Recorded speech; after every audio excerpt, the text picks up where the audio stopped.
How's it going, everyone? Back after a little hiatus of the holidays and everything else. Been taking care of a few things. Got a new 3D printer. Decided to move all my cool growers back into this 4x2 tent, Mars Hydro tent that I have. Doing a lot better in here, just way more consistent conditions. This one is one I modified. As you can see, I put a piece of clear vinyl and was a little overzealous with the riveting of that to the door, but kind of cool that you can see through without actually having to open the tent up. But wanted to do a little species profile.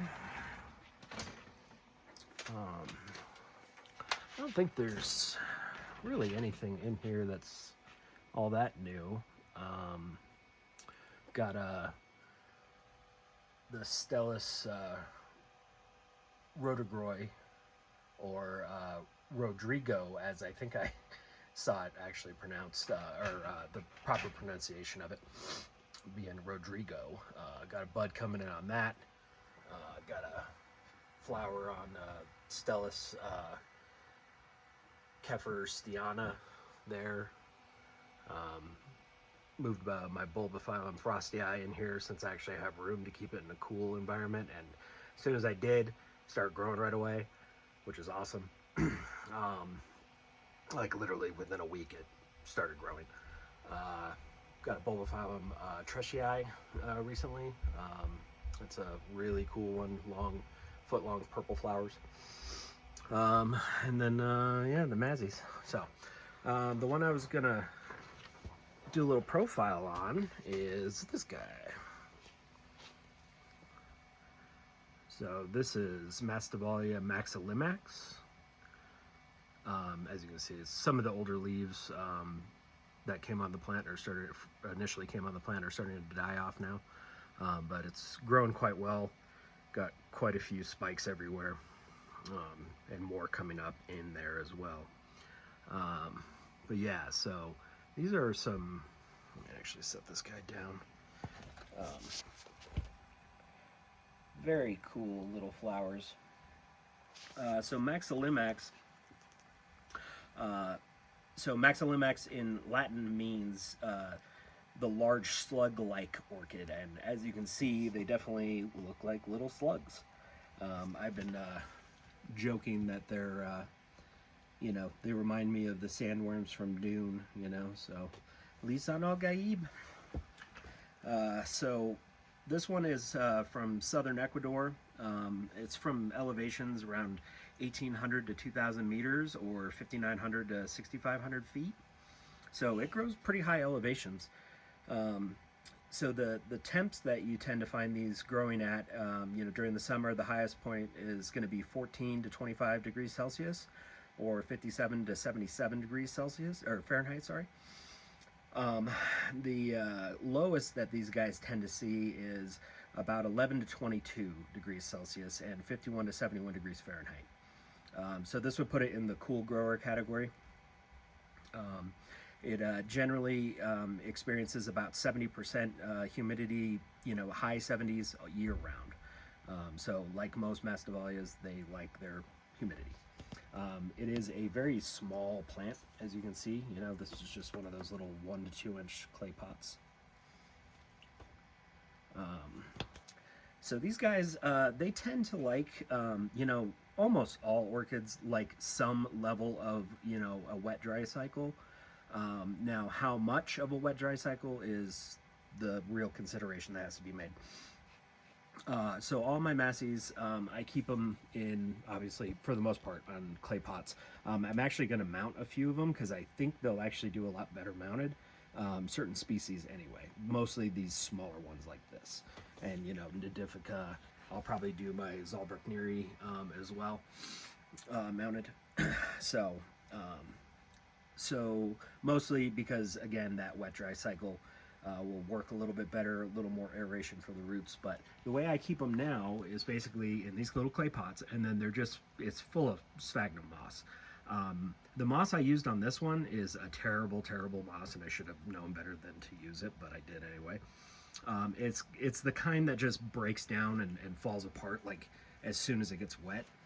Versus this type of moss that stays pretty clumpy and pretty thick heads. That's the type of moss I prefer to use. Which and some of the leaf burns and some of the other things could be a result of that moss. So once this gets done flowering, I'll probably mount this one as well.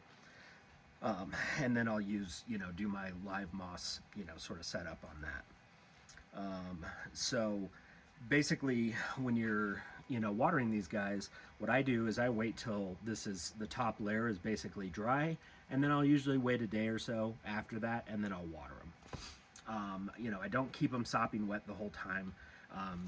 Being on this egg crate as well will also help because, then that water can dry out a little bit faster even.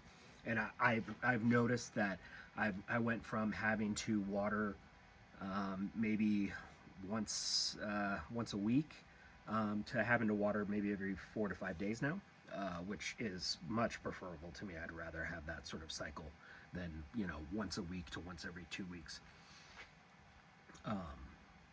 So obviously, if you're keeping it in a hotter environment, you want to keep it a little bit wetter. But if it's in a cooler environment, a little bit of wet dry cycle is preferred. Fertilizer, I give these guys around. More recently, I've switched to doing them once a week. I was doing them every 2 weeks. So I give them like 25, 30 parts per million once a week now. I was doing every 2 weeks at like 50 to 60. And I just think that they'll do better with a smaller amount more frequently, as opposed to just getting inundated with a big feed every 2 weeks.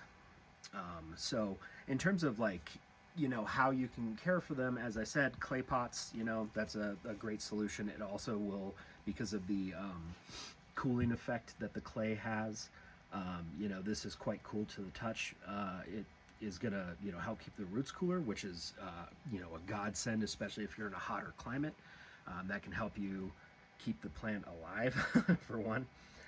But you can grow them in plastic pots. I know a lot of people do, obviously mounted as well. I know some people have luck growing them with a fir bark, like a fine fir bark mix. Some people even just grow them in cocoa coir, the kind of shredded coconut fiber. I know some people like that. Personally, I've always had the best luck with moss, and I'm sure they will do just fine mounted as well. And then these guys, they tend to bloom during summer through autumn, which, this is a relatively recent import. I've had this for a few months now. And, basically being in January, if you think about this was from Ecuador, so it was in the southern hemisphere. So right now is their summer period in Ecuador. So it's, it's flowering at its appropriate season. So we'll have to see what happens to it come next year, if it skips a cycle, or if it blooms again once my light cycle goes back up for my summer here in the northern hemisphere. But yeah, that's the general guidelines on keeping this little guy.